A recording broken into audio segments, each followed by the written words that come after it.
for Mama's Geeky here. Thank you so much for stopping by my YouTube channel. And Solar Opposites. Okay, from the creator of Rick and Morty, we got Solar Opposites.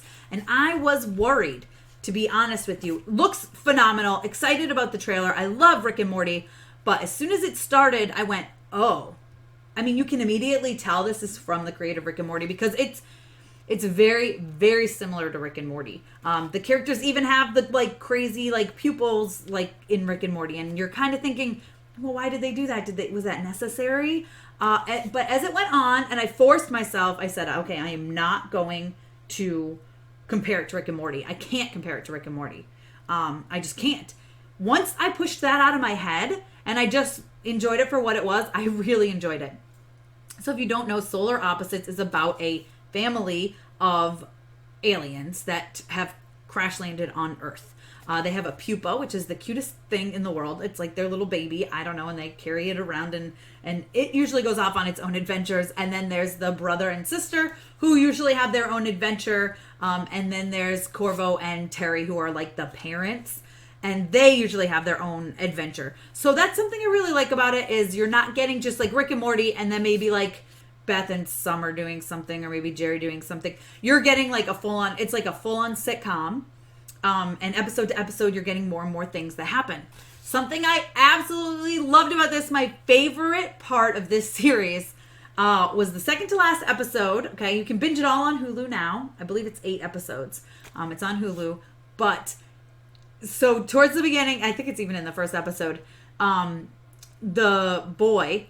the boy alien, he has a shrink ray and he shrinks down this girl from school that's being mean. Well, he comes to find out that you can't shrink down kids because people worry about them and care. So you know what? I'm just going to shrink down adults and then nobody will care that they go missing. So he ends up building this terrarium basically in his wall that has hundreds of shrunk down adults. Hundreds of them. So you see every now and then he puts a new one in or something happens and you get a little bit of that, except the second to last episode is a full-on episode of The Wall.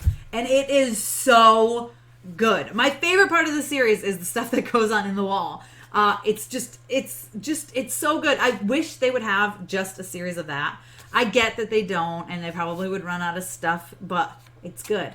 So Solar Opposites, it's great. It's not Rick and Morty, but it's in its first season. It has potential. It has room to grow. It has great characters. I love Thomas Middleditch as Terry. I mean, I love Thomas Middleditch anyway. I think he's fantastic. If you haven't checked out Middleditch and Schwartz yet, the specials on Netflix, you're missing out. I've told you guys about that a few times, so be sure to check that out. But, I mean, it's not Rick and Morty. If you're wanting Rick and Morty, it's a lesser version of Rick and Morty. It's an okay version of Rick and Morty. I mean, it's good, but it's not Rick and Morty.